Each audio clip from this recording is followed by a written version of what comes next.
Welcome to my YouTube channel. Office में बेवजह मुझे ले जाकर बैठा देते हैं।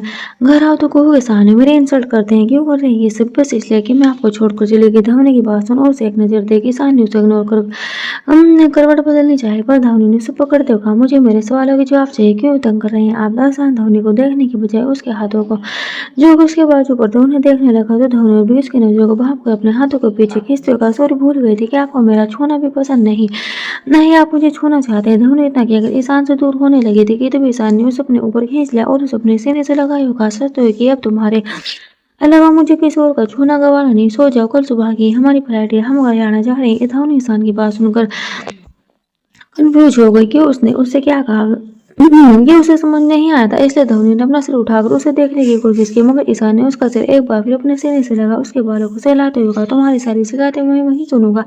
अभी चुपचाप सो जाओ। धोनी ईशान की इस बदल से रूप से हैरान और परेशान दोनों हो गई। उसने ईशान से दूर होने की कोशिश करते हुए पूछा, हम हरियाणा क्यों जा रहे हैं? तो ईशान ने उसे एक बार फिर से अपने पास खींचते हुए कहा, रघु की शादी है। धोनी उसकी बात सुन शांत हुई पर उसने ईशान से अब खुद को दूर करना चाहता कि ईशान ने उसे घूरते हुए कहा, क्या अभी जाना है तुम्हें? धोनी ने अपनी पलकें झपकाते हुए कहा, कभी कहीं नहीं दी। ऐसे ईशान ने उसके सिर को प्यार से चूमते हुए कहा, तो फिर सो जाओ। इस पर धोनी ने उससे कहा, ऐसे ही इतना चिपक कर ईशान ने धोनी की बात सुनकर हंसी आ गई। उसने धोनी को अपनी बाहों में संभालते हुए कहा, बहाजेस बेबी ऐसे कितना चिपक कर। ईशान की बात सुन धवनी के शर्म से कान लाल हो गए पर उसने अपनी शर्म को छोड़ झिझकते हुए उससे एक बार फिर पूछा, आप क्या कर रहे हैं? मुझे कुछ समझ नहीं आ रहा। ईशान ने धवनी की बात सुनकर उसके हाथ को अपने हाथ में लेकर चूमते हुए कहा, सब बताऊंगा, थोड़ा इंतजार करो।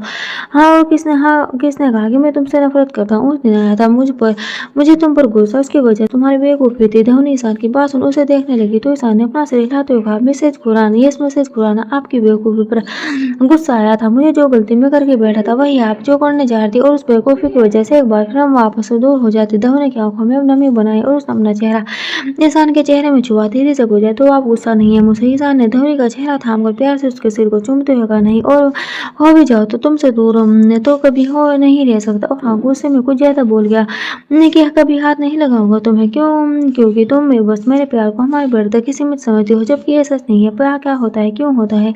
सब तुम्हारी वजह से जाना। किसी की परवाह क्या होती है, क्यों किसी के लिए दिल धड़कता है, सब तुमने सिखाया। और मैं तुम्हें की बार इस दिल को तोड़कर जा रही थी, इस वजह से मुझे उसे गुस्सा आया। पर जानता हूँ कि ये कदम भी तुमने मेरी गलतियों की वजह से उठाया। ईशान की बातें सुन धोनी की आंखों में अब आंसू छलक गए तो ईशान ने उसके आंसू को पोंछ बारी बारी से उसकी बंद पलकों को चूमते हुए कहा, बेबी मैं बस एक मौका चाहता हूँ कि तुम बस एक बार मुझ पर भरोसा करो, मैं सब ठीक कर दूंगा। मुझे अब तुमसे दूर नहीं रहना, मुझे तुम्हारे पास रहना, तुम्हारे साथ रहना और तुम्हें जल्दी से अपने बच्चों की मम्मा बनाना है, अपनी फैमिली बनानी है। ईशान के आखिरी कहे शब्दों को सुन धवनी ने रोते हुए मुस्कुरा दी और उसने ईशान की चेस्ट पर पंच मारकर उसके गले लगते हुए कहा, आप बहुत तंग करते हैं जब प्यार करते हैं। तो ये सब क्या था? मुझसे इतनी बेरुखी क्यों? कि इतना दिल दुखा है सबसे मेरा। ईशान ने धवनी को अपने सीने से लगाते हुए कहा, तुम है दुखी कर मैं खुद भी चैन से सो नहीं पा रहा हूँ। इन 3 दिनों में धवनी ने सुंदर से पूछा, तो फिर क्यों ये सब किया? क्यों मुझे तकलीफ दी? अगर आप मुझे ठीक से तरह से मनाते तो क्या मैं नहीं मानती? क्या जरूरत थी आपको मुझसे इस तरह से शादी करने की? धवनी अब इंसान से अपने दिल में दबाकर रखे से भी सवालों देखिए जवाब मांगने लगी थी, उससे अपनी शिकायतें करने लगी थी। वहीं ईशान को वो आज मुस्कुराकर प्यार से उसे देखने लगा था। कितना इंतजार किया था उसने इस दिन का। आज धवनी उसकी बाहों में थी, भली भी उसकी शिकायतें दूर नहीं हुई थी, या फिर भी मैं खुश था उसकी शिकायतें सुनकर। अब बस उसे उसके सभी सवालों के जवाब देने थे। सुबह के समय ईशान की आंख खुली तो धवनी उसके पास नहीं थी। वे उठा और उसने इधर उधर रूम में देखा तो पाया कि धवनी मिरर के सामने बैठकर तैयार हो रही थी। वह उसे देख मुस्कुरा दिया। हल्के गुलाबी रंग के सूट में बहुत ही सुंदर लग रही थी। उसने अपने हाथों में शादी का लाल जोड़ा पहना हुआ था और गले में मंगलसूत्र। उसके स्वरूप को देख ईशान का दिल खुशी से झूम उठा और वे उठकर धवनी के पास जाकर खड़ा हुआ तो धवनी भी उसे मिरर में देख मुस्कुरा दी। धवनी ने सिंदूर अपने हाथों में लिए हुए ईशान से पूछा, क्या मैं ये लगा लूं? ईशान ने उसके हाथों से सिंदूर की डिब्बी लेते हुए पूछा, तुम लगाना चाहती हो? धवनी ने उसे मिरर में देखते हुए कहा, पर ये अगर आप नहीं चाहते तो नहीं लगाऊं। कितना कहकर उसने अपने सर झुका लिया। उसे याद था कि किस तरह से ईशान ने उसे सिंदूर लगाने से मना कर दिया था। वो कल से बदला हुआ लग रहा था तो उससे प्यार से पेश आ रहा था। अब वे ऐसा क्यों कर रहा था? ये उसके समझ से बाहर था। रात में उसने उससे पूछा भी कि वे अचानक से उसे इतने प्यार से बात क्यों करने लगा। वह तो नाराज थे उसे, पर उसने कोई जवाब नहीं दिया। दामिनी अपना सर झुकाए अभी भी बैठी हुई थी कि तभी ईशान ने उसकी मांग में सिंदूर भर दिया और प्यार से उसके सिर को चूमते हुए कहा, बहुत सुंदर लग रही हो। ये कहकर वे अब बाथरूम में चला गया। वहीं धवनी अब खुद को मिरर में देखने लगी तो ईशान के उसे सुंदर कहने पर शर्म आ गई। ये सब उसके लिए किसी सपने जैसा था। ईशान के साथ अपनी इस तरह की जिंदगी तो उसने कभी कल्पना भी नहीं की थी और अब धीरे धीरे सब कुछ ठीक होता दिख रहा था। ईशान और धोनी दोनों ने ब्रेकफास्ट किया और धोनी से उसने कहा, अक को तुम अपना नंबर दे दो, जब हम वापस लौट आएंगे तब तुम्हें कॉल करके बुला लेंगे। कोहू ने अपना सिर हिलाते हुए धोनी को अपना नंबर दिया और चली गई। उसके जाते ही थोड़ी देर बाद ईशान ने जाने के लिए मेन डोर खोला ही था कि सामने खड़ी औरत को देख उसने नाक खोते हुए कहा, आप हो यहाँ? सोनिया जाने की ईशान की सौतेली माँ ने मुस्कुराते हुए कहा, हाँ मेरे बेटे ने तो मुझे बुलाना तो दूर बताने की भी जरूरत नहीं समझी कि उसने शादी कर ली है, पर अपनी बहू से मिलने तो मुझे आना ही था ना। ये सब भांजे तुम भूल सकते हो हमें, पर ये तुम्हारा मामा तो मैं नहीं भूल सकता। सोनिया के पीछे से मामा जी को आते देख ईशान ने अपने गुस्से को कंट्रोल करते हुए कुछ कहना चाहा था कि तभी सोनिया ने कहा, अपनी मॉम को अंदर आने को नहीं कहोगे? ईशान उनकी बात सुन 2 कदम पीछे हटा तो सोनिया और मामा जी दोनों अंदर आ गए। इधर धवनी भी अपना पर्स लेकर रूम से बाहर आई और हॉल में खड़े सोनिया और मामा जी को देख अपनी जगह पर ही खड़ी रह गई। वहीं मामा जी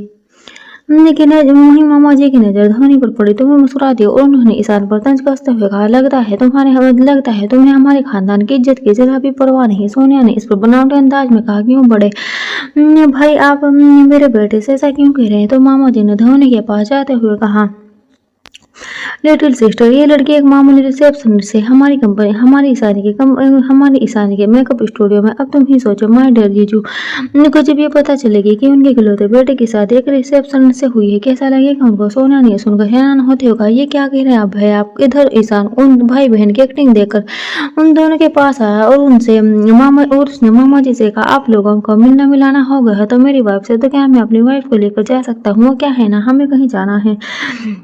तो आप ईशान की बात सुनकर सोनिया ने चिढ़ते हुए उससे कहा, ईशान बेटा किस तरह से तुम हमसे बात कर रहे हो? क्या तुम हमें सीधे सीधे यहाँ से जाने को कह रहे हो? ईशान ने अपने पेट की पॉकेट में अपने दोनों हाथों को डालते हुए कहा, समझिए मददगार को इशारा काफी। सोनिया ने ईशान के बर्ताव से चिढ़कर अपने भाई से कहा, चलिए भाई, मैंने पहले ही कहा था यहाँ हमारी कोई वैल्यू नहीं, पर आप नहीं माने।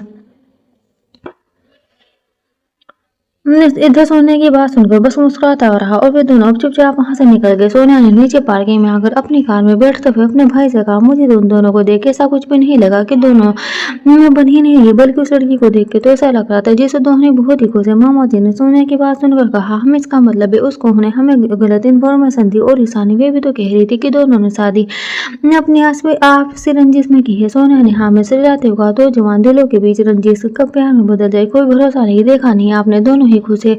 हमें जल्दी ही कुछ करना पड़ेगा। वो बुढ़ा भी अमेरिका जा रहे हैं, अगर वे ठीक होकर आ गया तो हमारे साथ कुछ नहीं लगेगा, तो हमारे हाथ कुछ नहीं लगेगा, उल्टा हमें जेल जाने की नौबत आ जाए। कितना कहकर सोनिया ने अब कार स्टार्ट की और दोनों वहां से निकल गए। इधर निशान ने भी धवनी से ज्यादा कुछ बात ना करते हुए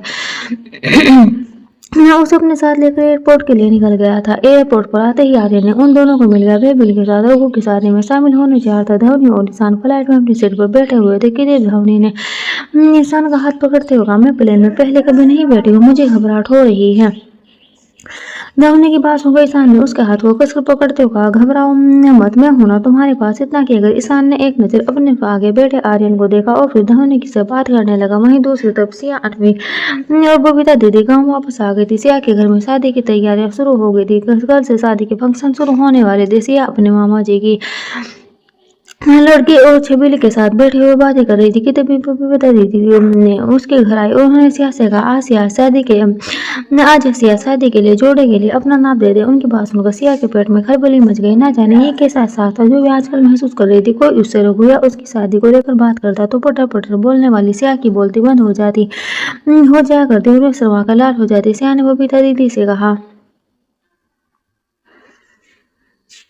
हाँ दीदी बोलिए, कहाँ चलना है? तो दीदी ने कहा, अरे कहीं नहीं जाना, ये तो यहीं तेरी नाप ले लेगी। दीदी ने पास में खड़े लड़की की तरफ इशारा किया। वहीं उसकी बात सुन मामा जी की बेटी और छबीली मुस्कुराकर अब वहां से चली गई। सिया ने बबीता दीदी के कहने पर टेलर को अपना नाप दिया।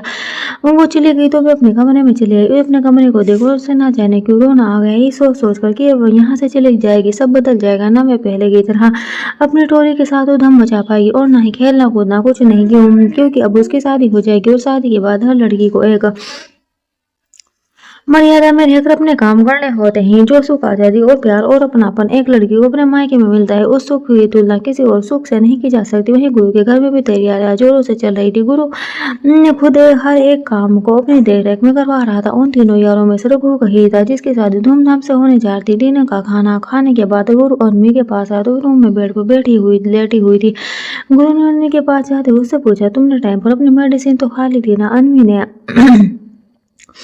गुरु की बात सुन उसे इग्नोर करते हुए अपना फोन उठा लिया और फोन में सॉन्ग्स प्ले करते हुए ईयरफोन अपने कानों में लगा लिया। गुरु ऐसा करते देख मुस्कुराते हुए अच्छे से जानता था कि वे उससे रूठी हुई है। गुरु ने अब अन्वी के पास बेड लेटे हुए उसे अपनी बाहों में लेना चाहा तो अन्वी ने धीरे से करवट बदल ली। इस पर गुरु ने उसे पीछे से अपनी बाहों में भरकर अपना चेहरा उसके गले में छुपा लिया और फिर उसके कान से ईयरफोन निकालते हुए फुसफुसा कर कहा, इतने दिनों बाद तुम्हारे पास आया हूँ और तुम्हें गानों की पड़ी है। अन्वी ने अपने गले पर होठों से शरारत कर रहे गुरु से दूर हटने की कोशिश करते हुए कहा, छोड़िए मुझे, नींद आ रही है। गुरु ने अन्वी के गले पर अपने दांत गड़ाकर उसे बाट करते हुए कहा, झूठी, तुम कब से इस समय सोने लगी? अन्वी ने गुरु की हरकत पर उसकी सिसकी भरते हुए कहा, आप ये क्या कर रहे हैं? दूर हटिए, मुझे आपसे कोई बात नहीं करनी और मैं जानती हूँ कि आपके पास भी मेरे लिए टाइम नहीं होगा। गुरु ने अन्वी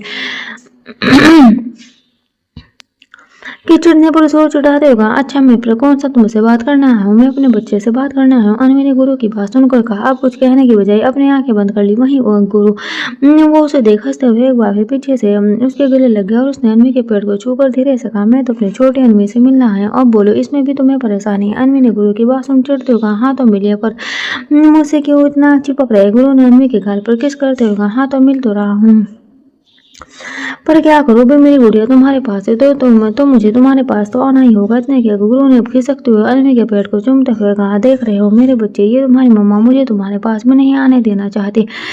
अब तुम बस जल्दी से बाहर आ जाओ तो हम दोनों मिलकर तुम्हारी मम्मा को परेशान करेंगे। गुरु ने अन्वी की बात कहकर एक नजर अन्वी को देखा तो वो फिर से अपने फोन में बिजी थे। गुरु ने इसे चिढ़कर अब अपना हाथ बढ़ा फोन अन्वी से फोन छीन बेड पर ही फेंक दिया और अन्वी के ऊपर झुकते हुए कहा, लगता है तुम्हें मुझसे भी ज्यादा अब ये फोन प्यारा हो गया है। अन्वी ने गुरु की बात सुन मुस्कुराते हुए कहा, हाँ क्योंकि यही है जो हर पल मेरे साथ रहता है, आपकी तरह नहीं है। अन्वी की बात पर गुरु की आंखें शरारत से चमक उठी। उसने मुस्कुराते हुए, हाँ तो मेरी तरह कोई हो भी नहीं सकता, मेरी तो बात ही लगे जाने मन। ये कहकर गुरु ने अन्वी के गाल को खींचा तो अन्वी ने अपने गाल को सहलाते हुए कहा, क्या है, क्यों हर बार गाल खींचते हैं मेरे? गाल लबर के हैं क्या? नहीं, ये तो मक्खन है। इतना कहकर गुरु ने अन्वी के गाल को चुमा तो अन्वी एक बार फिर करवट बदल ली और वे मुस्कुराकर अपनी नाकें बंद करने लगी थी कि तभी गुरु ने उसके गले पर अपने होठ रख उसे किस करना शुरू कर दिया। अन्वी ने उसे ऐसा करने पर उसे दूर करते हुए कहा, छोड़ो मुझे, सच में नहीं ला रही। पर गुरु ने अन्वी के हाथ को पकड़ उसके पास से आती खुशबू को महसूस करते हुए कहा, मैं नहीं सोने दूंगा। अन्वी ने कसम खाते हुए कहा, पागल हो गए हैं, दिन है, कोई आ जाएगा। गुरु ने अन्वी के दुपट्टे को खींचकर दूर फेंकते हुए कहा, कोई नहीं आने वाला, सब काम में बिजी है और मैं कहाँ ज्यादा कुछ करने वाला हूँ, बस तुम्हें थोड़ा सा प्यार करूंगा। इतना कहकर गुरु ने अन्वी के होठों को अपने होठों से छुआ तो अन्वी सुन पड़ गई। पर जैसे ही गुरु ने अपने होठों से अन्वी के निचले होठों को सेक किया तो अन्वी ने अपनी आंखें भींच ली और अपनी बाहें उसके गले में डाल अपने हाथ उसके सिर पर तक ले जाते हुए उसके बालों को सहलाने लगी। वहीं गुरु भी अपनी आंखें बंद कर अन्वी के होठों को चूमने लगा। अन्वी की बाहों में आकर वे सबको झूलकर सुकून महसूस करता था। वैसे भी आजकल उस अन्वी के साथ वक्त बिताने को कम ही मिलता था, जिसके कारण अन्वी उसे कभी कभी रूठ जाया करती थी, पर वे उसे मनाना बहुत अच्छे से जानता था। गुरु के होठ अन्वी के कान को चूम रहे थे, वहीं अन्वी उसकी शरारत पर शर्माकर अपना चेहरा इधर उधर किए जा रही थी, पर वो था कि उसे छोड़ने का कोई मौका नहीं छोड़ रहा था। दोनों एक दूसरे के आलिंगन होकर प्यार जता ही रहे थे कि तभी घर में काम करने वाली सुनीता ने उनका रूम का डोर नॉक करते हुए कहा, विक्की भैया, शहर से ईशान भैया आ गई। गुरु ये सुन एक झटके में अन्वी से दूर हो गया और जल्दी से उठ गया। उसने खुश होकर अन्वी से कहा, छोटे आ गए, आओ चलो नीचे चलते हैं। इतना कहकर गुरु अपने आप को एक बार फिर गुरेर में देकर रूम का डोर ओपन कर छोटे से मिलने की खुशी में जल्दी से निकल गया। वहीं अन्वी वो धीरे से उठकर बेड पर बैठ गई। गुरु का इस तरह उसे छोड़कर जाना उसे अच्छा भी नहीं लगा था। वह हमेशा ऐसा ही करता था, अपने दोस्तों की खातिर उसे छोड़ पहले उनकी परवाह करता था। अन्वी को उसके ऐसा करने पर कोई परेशानी नहीं थी, लेकिन हर बार भी उसके साथ ही ऐसा करता था। अन्वी उदास हो गई थी। बेमन से वे बेड से उठकर अपना दुपट्टा संभालते हुए अपनी चाय थी कि सामने खड़ी धवनी को देख उसके होठों पर मुस्कुराहट आ गई। वहीं धवनी भी अन्वी को देख मुस्कुराते हुए जल्दी से उसके पास भागी और उसने उसे गले लगाने की कोशिश भी की थी कि बीच में अन्वी के पेट ने उन दोनों को रोक लिया। धवनी अन्वी को ऊपर से नीचे तक देख मुस्कुराती उसने अन्वी के पेट पर हाथ रखते हुए कहा, ये तो बहुत बड़ा हो गया। अनवी उसकी बात सुनकर हंस दी तो धवनी ने उसके साइड से गले लगते हुए कहा, आज मैं बहुत खुश हूँ अनवी, बहुत मन था मेरा आपसे मिलने का। घर में सभी को विलंब मिलाने के बाद अनवी धवनी को अपने साथ रूम में ले गई। वहीं ईशान ने गुरु से पूछा, सबसे मिल लिया यार, पर होने वाला दूल्हा कहाँ गायब है? गुरु ने ईशान की बात सुनी। इस पर गौर किया तो उसे होश आया कि उसने तो सुबह से ही रुको को नहीं देखा। तो गुरु ने अपना फोन निकालते हुए कहा, रुको मैं कॉल करता हूँ, पता नहीं कहाँ गायब है सुबह से। गुरु के कॉल करने पर रघु ने कॉल पिक करते हुए कहा, हाँ भाई। रघु ने गुरु ने रघु की आवाज सुनकर राहत की सांस लेते हुए उससे पूछा, कहाँ है? कब से तुम्हें ढूंढ रहा हूँ। रघु ने कहा, क्यों, कोई काम था? मैं कुछ काम से शहर आया हुआ था। गुरु ने रघु की बात सुनकर कहा, नहीं कुछ खास नहीं, तू आ जाए तब बात करते हैं, छोटे भी आ गया तो जल्दी आना। रघु ने हाँ कहकर फोन कट किया और फिर से अपने होठों के बीच सिगरेट दबाकर लंबे कस लेते हुए सिगरेट पीने लगा। सुबह से ही घर में हो रही जमा भीड़ सजावट इन सबको देख उसका दिल बहुत घबरा रहा था। उसे लग रहा था जैसे वे पागल हो जाएगा, इसलिए वह सब छोड़ घर से निकल गया और यहाँ शहर आ गया। 2 से 3 सिगरेट पीने के बाद वे अपनी बाइक स्टार्ट कर बेमन से गाँव वापस लौट रहा था कि एक बार फिर उसका फोन बजने लगा। उसने बाइक साइड में रोककर फोन निकाल कर देखा तो वे सिया का कॉल था। रघु ने न जाने क्या सोचा, आज उसका कॉल पिक करते हुए कहा, बोले। उधर रघु की आवाज सुन सिया का चेहरा खिल गया। उसने जल्दी से पूछा, कहाँ हो? इतने दिनों से लगा तार फोन कर रही हूँ, बात क्यों नहीं करते? इतना ज्यादा गुस्सा हो? सिया की आवाज सुन रघु का बेचैन मन कुछ हद तक शांत हुआ और उसने सिया से नाराजगी जाहिर करने की बजाय बड़े प्यार से धीरे से कहा, नहीं। ने तो उधर से सिया ने कहा, तो फिर अब तो तुम्हारे मन की भी हो गई, हमारी शादी इसी हफ्ते हो रही है। रघु ने सिया की बात पर चिढ़ते हुए कहा, बकवास बंद करो अपनी। मेरा कोई मन नहीं था तुम्हें अपनी बेरंग जिंदगी में शामिल करने का और ना ही मेरी तुमसे शादी करने की दिली ख्वाहिश थी। तुम बस मेरी मर्जी के खिलाफ मेरे पल्ले बांध दी गई है। रघु की बात से सिया का चेहरा मुरझा गया। उसने धीरे से कहा, जानती हूँ, पर अब तो शादी हो गई, फिर क्यों बार बार इस तरह के ताने सुनाते हो मुझे?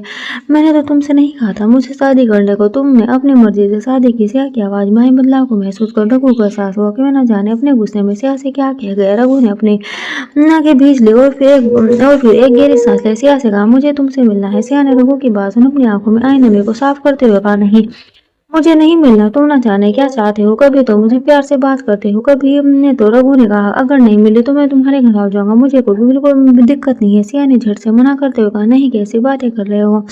सब क्या कहेंगे हमारे बारे में? ऐसी भी क्या बात है? 2 दिन बाद तो मैं तुम्हारे सामने होंगी, तब बात कर लेना। इस पर रघु ने परेशान होते हुए कहा, तब तक तो मैं पागल हो जाऊंगा। रघु ने बाइक स्टैंड पर लगा जल्दी से कहा, अच्छा सुनो, तुम बताओ, मैं आ जाऊंगा, तुम बस रात में छत पर आ जाना, किसी को पता नहीं चलेगा और मैं तुमसे मिलकर चला जाऊंगा। सिया ने रघु की बात सुनकर कुछ नहीं कहा तो रघु ने उससे मिन्नत करते हुए कहा, प्लीज सिया, मना मत करो, बहुत जरूरी है, मैं कुछ बताना चाहता हूँ तुम्हें। सिया ने रघु की आवाज में आए भारीपन को महसूस करते हुए कहा, अच्छा ठीक है, आ जाऊंगी। रघु ये सुनकर खुश हो गया और उसने कहा, ठीक है, मैं तो फिर रात में मिलते हैं। सिया ने हाँ कहा तो रघु ने जल्दी से कॉल काट दिया और बाइक स्टार्ट कर गाँव की तरफ मोड़ दी। इधर गाँव में अनवी धोनी को उसके रूम में छोड़ आई थी तो धोनी भी फ्रेश होकर बाथरूम से बाहर निकल कर आई थी कि डोर नो की आवाज सुन उसने जाकर डोर ओपन किया। डोर पर ईशान खड़ा हुआ था। धोनी को देखते हुए अंदर आया और उसने डोर लॉक करते ही धोनी को अपनी बाहों में खींच उसके भीगे बालों में अपना चेहरा छुपाते हुए कहा, आई वांट किस। ईशान की बात सुनकर धोनी ने उससे दूर होने की कोशिश करते हुए पूछा, वोट? धोनी इस बदले हुए ईशान से बहुत ज्यादा परेशान थी। उसे समझ नहीं आता कि ईशान का ये रूप असली है या जो 3 दिन से वे बर्दाश्त करी थी। वहीं उधर ईशान ने धोनी की पीठ को अपने दोनों हाथों से सहलाया और उसके गाल पर किस करते हुए कहा, एक बार कहा, बेबी डिड यू हियर मेरे। धोनी ईशान की आवाज सुन होश में आई और उसने ईशान के सिर को सहलाते हुए कहा, हाँ, पहले आप फ्रेश हो जाइए, थक गए होंगे ना आप। ईशान ने धोनी के बालों को एक साइड करते हुए उसके गले पर अपने होंठ रखते हुए कहा, तुम हम बहुत ज्यादा नहीं। वहीं धोनी ने ईशान के छोर को महसूस कर आंखें बंद कर अपनी बढ़ती धड़कनों को काबू करते हुए कहा, हाँ तो छोड़े मुझे, जाइए, आप भी फ्रेश हो जाइए। मगर ईशान ने धोनी को छोड़ने के बजाय खुद से दूर जाती धोनी को अपने पास खींचकर अपनी बाहों में भर अब उसके कंधे पर अपने होठ रखकर उसे चुमा तो धोनी भी ईशान को कसकर पकड़कर सिसकते हुए कहा, प्लीज मिस्टर खुराना, ये सब बंद करे। ईशान धोनी की हालत देखकर मुस्कुरा दिया। वो उसके छूने भर से अपने होश गंवा देती थी और उसके रंगत बदलकर गुलाबी हो जाया करती थी। ईशान को उसे सताने में मजा आ रहा था पर फिलहाल उसने धोनी को ज्यादा न छोड़ते हुए छोड़ दिया और बस मुस्कुराते हुए बाथरूम में चला गया। वहीं उसके जाते धवनी ने अपने दिल पर हाथ रख लिया तो जो इस समय 100 की स्पीड से धड़क रहा था। रात के समय गुरु रूम में आया तो उसने अवनी को पूछा, खाना खाया तुमने? अवनी ने गुरु की बात सुनी बेड पर लेटते हुए कहा, हम ये मेडिसिन और खाने का पूछ कर जताने की जरूरत नहीं कि आपको मेरी कितनी परवाह। इतना कहकर उसने लाइट ऑन ऑफ कर दी और उसके तेवर देख गुरु ने हैरान होते हुए कहा, क्या कहा और जताना क्या मुझे तुम्हारी परवाह नहीं है? गुरु ये कहते हुए अनवी के पास आया पर उसने उसकी बात का जवाब नहीं दिया और गुरु अनवी के पास चुपचाप लेट गया। इधर रघु सिया के घर की छत पर चलाया और सुबह और वे बस सिया के आने का इंतजार करने लगा था और वो उसे अपनी सच्चाई बताना चाहता था। वो चाहता था कि उसे साफ साफ कह दे कि वो किसी और से प्यार करता है और शायद उसे कभी प्यार नहीं कर पाएगा अगर फिर भी वह उसके साथ रहना चाहती है।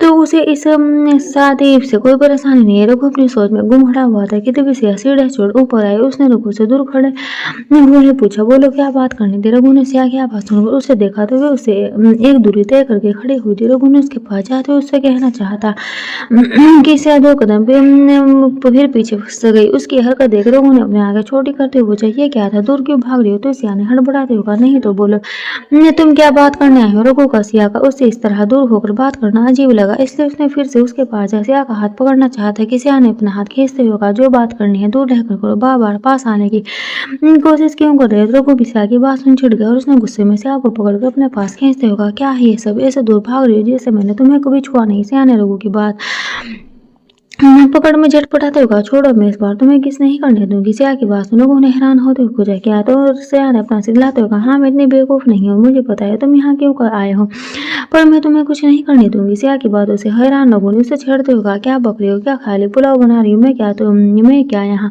तुम्हें किस करने आया हूँ? रघु से दूर हट सिया ने अपने दोनों हाथों को अपने सीने से लगा सिर झुकाया कहा, हाँ इसलिए तुमसे नहीं मिलना था। रघु ने उसके बाद सुन अपना सिर पकड़ते हुए कहा, क्या हो तुम हमेशा से ऐसे ही हो या हाल में ही पागल हुई है? तो इस पर सिया ने अपना सिर उठा कर उसे देखते हुए कहा, क्या तुम मुझे पागल कह रहे हो? हाँ कह रहा हूँ, हो कि तो हाँ कह रहा हूँ क्योंकि तुम हो पागल। मैं यहाँ तुमसे कुछ जरूरी बात करने आया हूँ। तो मैं किस करने नहीं? ये कहते हुए रघु ने सिया को एक नजर फिर से पकड़कर अपने पास खींचा तो चांद की रोशनी में रघु की नजर सिया के चेहरे पर जा टिकी और इसी के चलते उसकी नजर उसके चेहरे पर होते अब उसके होठों पर रुकी तो उसके दिल में हलचल पैदा हो गई। वो बेसुध वो सिया के होठों को देखने लगा। कुछ ही पलों में अपनी कही बात को मुकर कर बहक गया और उसने सिया के चेहरे को अपने हाथों में झुककर उसके होठों को छूना चाहा था कि तभी सीढ़ियों के किसी के कदमों की हार सुन सिया ने घबराते हुए कहा, कोई आ रहा है। कदमों की हाट अब तेज आवाज सुनाई तो रघु ने सिया को अपने पास खींच अंधेरे में वॉल से सटा दिया। दोनों वॉल से सटकर खड़े हो गए तो सिया ने झुककर सीढ़ियों की तरफ देखना चाहा मगर रघु ने जल्दी से उसे अपना हाथ आगे कर रघु से सटा। थोड़े गुस्से में धीरे से कहा, सीधी खड़ी रहो।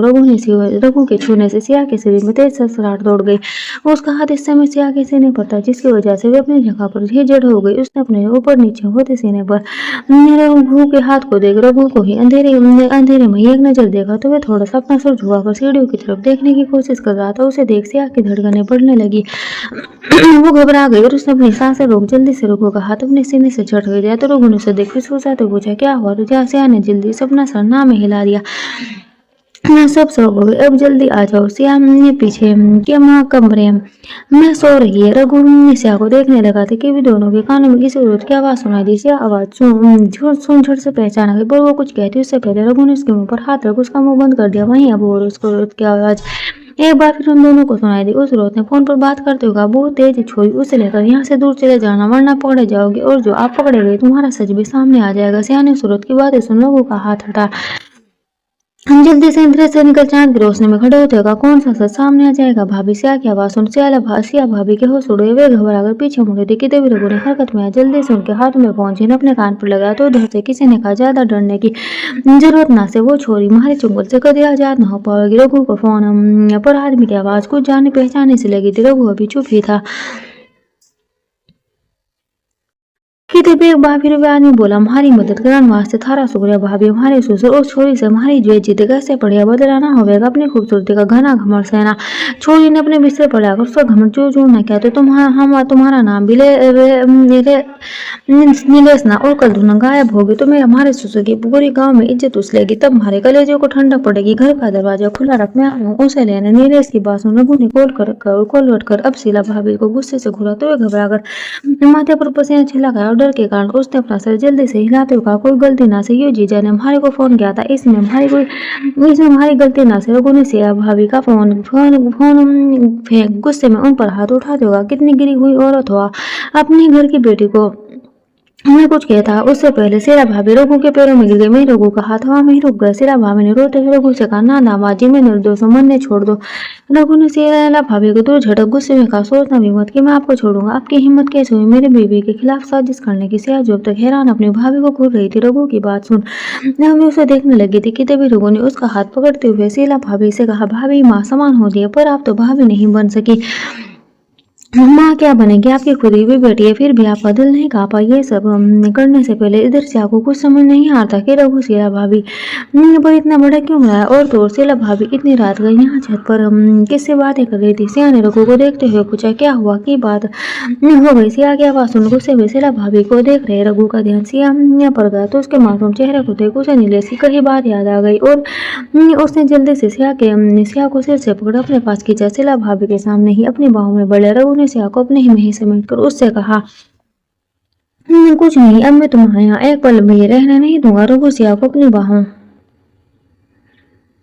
ये मैं लिए मन ही मन सोचने लगी कि आज अगर उसने सिया को मिलने ना बुलाया हो तो दोनों जाने क्या गलत हो जाता सिया के साथ। वही सिया को रघु की बातें समझ नहीं आती। वह न समझी कि हैरत में बस अपना सिर उठा रघु को देखने की कोशिश कर रही थी कि तभी रघु ने उसे छोड़ अपने बगल में खड़ी शीला भाभी को गुस्से में देखते हुए कहा, और आपको तो मेरे पर रघु बोलते बोलते चुप रह गया क्योंकि शीला भाभी उसको सिया में खोया देख उसे चकमा दे सीढ़ियों से नीचे जा चुकी थी। रघु ने जल्दी से उनके पीछे जाना चाहा था कि सिया ने रघु का हाथ पकड़कर उसे रोकते हुए पूछा, ये सब क्या हो रहा है, मुझे कुछ समझ नहीं आ रहा। रघु ने सिया की बात इग्नोर कर सिया का हाथ पकड़कर उसे अपने साथ लिया और जल्दी नीचे की तरफ भागा। सिया ने उसे रोकते हुए कहा, उसके पापा अगर मैं सो रहे हैं और वे उसे कहाँ ले जा रहे हैं। पर रघु वे बस उसे अपने साथ लेकर नीचे मुख्य दरवाजे पर आया जहाँ शीला भाभी पहले से मौजूद थी। दरवाजे पर खड़े नीलेश को वहां से जाने को कह रही थी। रघु ने नीलेश को देख सिया का हाथ जो छोड़ और शीला भाभी को दूर धकेल जल्दी से नीलेश का कूलर पकड़ लिया और उसे लेकर बाहर निकल गया। जो अपनी जीजा को यहाँ देख सिया सारा माजरा समझ गई। फोन पर उसका जीजा था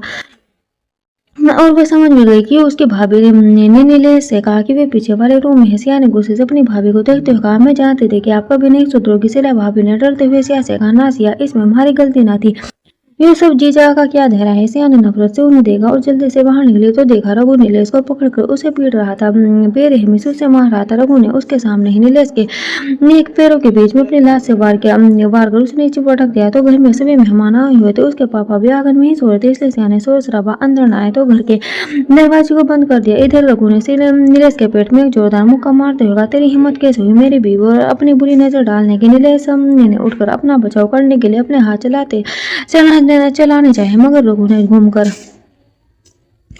अपनी कोहनी से उसकी आंख पर वार करते हुए कहा, वो मेरी है, अब उसे छूना तो दूर, मैं तेरी गंदी नजर उस पर बर्दाश्त नहीं कर सकता। इतना कहकर रघु ने एक पच उसकी दूसरी आंख पर मारना चाहा था मगर उससे पहले नीलेश ने अपनी पूरी ताकत झोंक रघु को दूर धकेल दिया और जल्दी से भागा। रघु उसके पीछे पीछे भागा मगर तब तक नीलेश ने सीटी बजा दी जिसके अगले ही पल एक जीप वहां आ गई। रघु ने भी फुर्ती दिखा नीलेश को पकड़ना चाहा पर वह उसके हाथ से छूट जीप में जाकर सवार होकर वहां से निकल गया। रघु कुछ देर तक भागा पर जीप स्पीड पकड़ चुकी थी।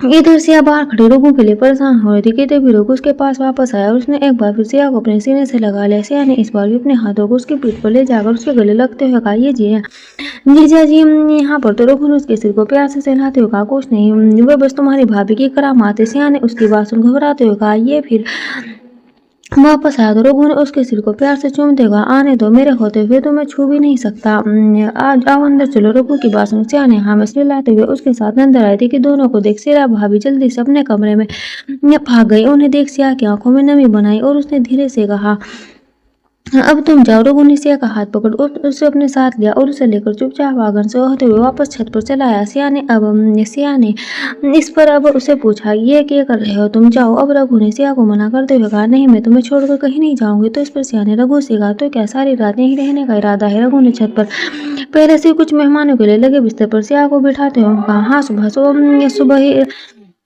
से ही चला जाऊंगा, पर अभी मैं रिस्क नहीं लेना चाहता। तुम मेरे साथ ही रहोगी। सिया ने रघु की बात सुन धीरे से कहा, पागल हो, कैसी बातें करो, यहाँ बहुत मच्छर है, नींद भी नहीं आएगी, और कोई आ गया तो। रघु ने सिया को अपने साथ खींचते बिस्तर पर खींचते हुए कहा, कोई नहीं आएगा, तुम चुपचाप सो जाओ। सिया ने रघु को अपने इतना करीब देख घबराते हुए कहा, ये सब ठीक नहीं है, तुम जाओ यहाँ से। इतना कहकर भी उठने लगी तो रघु ने उसे एक बार अपने पास खींचते हुए कहा, तुम अपना दिमाग क्यों चलाती हो, सो जाओ। ये कहकर रघु ने सिया के चद्दर डालकर उसे अच्छे से कवर कर दिया और फिर उसे अपनी बाहों में भरते हुए कहा, और मच्छर की टेंशन मतलब, मैं तुम्हें मच्छर से काटने तो क्या, छूने भी नहीं दूंगा, क्योंकि मैं तुम्हें काटने का छूने का हक सिर्फ मुझे है। रघु की बात सुन सिया से अटक गई।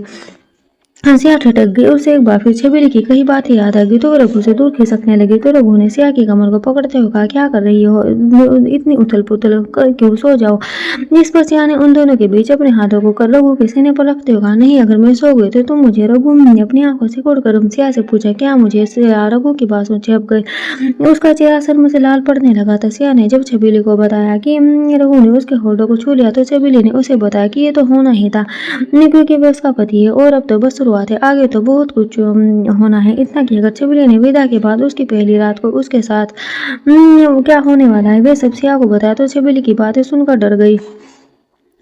यही वजह थी कि मैं नहीं चाह रही थी कि उसकी बधाई हो, पर उसके पापा के आगे उसकी एक ना चली। सिया को रघु के देख छबीली की बातें अब और भी सच लगने लगी थी, क्योंकि वे उसे बिना सोचे समझे कहीं भी छू लिया करता था। ये सब उसके लिए नया था।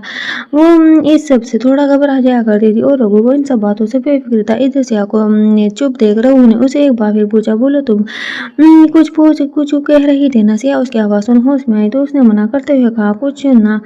हाँ, तुम बोलो, क्यों आए थे यहाँ, क्या बात कर रही थी। सिया की बात सुन रघु को अपने यहाँ आने की वजह याद आ गई। उसने एक नजर सिया को देखा तो उसकी मासूमियत देख रघु का मन भारी हो गया। उसने बेख्याली में सिया की गाल को अपनी उंगलियों से सहलाकर कहा, मैं तुम्हें कुछ बताना चाहता हूँ। सिया ने रघु की उंगलियों को पकड़ उससे दूरी बनाते हुए कहा, हाँ तो बोलो। रघु ने एक बार फिर सिया के हाथ से अपना हाथ को छूटा, अपने अंगूठे से उसका गाल सहलाया तो सिया ने अपना चेहरा दूर करवट बदलते हुए कहा, मैं सब समझ रही हूँ, कोई बात नहीं करनी तुम्हें। रघु उसके ऐसा करने पर हल्का सा मुस्कुरा दिया और अपना एक हाथ सिर के नीचे रखकर एक रटक आधारों से भरे आसमान देखने लगा। उसे समझ नहीं आता कि वो सिया के प्रीति के बारे में बताए या नहीं। वे प्रीति के बारे में जानकर उससे नाराज हो गई या फिर नाराज नहीं कर सकता। मानता है कि वह प्रीति से प्यार करता है, पर एक सच्चाई ये भी थी कि सिया उसकी वाइफ है। भले शादी उसने सिया को बचाने के लिए की थी, पर शादी तो की थी ना। ऐसे में कहीं प्रीति की बात ने सिया का दिल दुखा दिया और वे उससे दूर हो गई तो वे क्या करेगा, खुद में उलझे हुए रघु ने वो सबके बगल में सोई सिया को देखा तो उसके एहसास से उसके गले में अटक गई। सिया की सूट में खुली पीठ रघु की आंखों के सामने थी। रघु ने अपना थूक गटाकर जल्दी से अपना मुंह फेरते हुए कहा, सिया से कहा, सो गई। मैं तुम्हें बस ये बताना चाहता हूँ कि मैं किसी और से प्यार करता हूँ। उस दिन फोन में जिस लड़की की फोटो देखी थी वे प्रीति है, वही लड़की जिससे मैं। रघु ने आगे कुछ कहने से पहले सिया की तरफ एक नजर देखा। वह पहले से वैसी ही लेटी हुई थी। रघु को समझ आ गया था कि शायद वह सो गई। तो इस बात में मुस्कुरा दिया। इधर सिया की अभी भी आंख लगी थी तो उसने उसकी बात सुनी ही नहीं, तो कोई जवाब ही नहीं दिया। रघु ने भी की रघु की नजर एक बार फिर उसकी खुली पीठ पर ठहर गई और ना चाहते हुए रघु ने अपने हाथ को उठा उसे छूना चाहा, पर अगले ही पल अपने हाथ की मुट्ठी भींचते हुए खुद से कहा, कंट्रोल रघु, ये क्या कर रहा है। रघु ने एक बार फिर अपनी हाथ पीछे लेकर करवट बदली। न जाने ये क्या था जो वे खुद भी नहीं समझ पा रहा था। वो खुद को सिया से छूने से रोक नहीं पा रहा था। प्यार वो प्रीति से करता है, पर आज तक उसके मन में कभी प्रीति के लिए ऐसी फीलिंग क्यों नहीं है। उसने कभी उसके होठों को चूमने तक का ख्याल अपने मन में नहीं लाया, पर सिया के साथ उसके एहसास ही जुदा थे। Thanks for watching. Bye bye.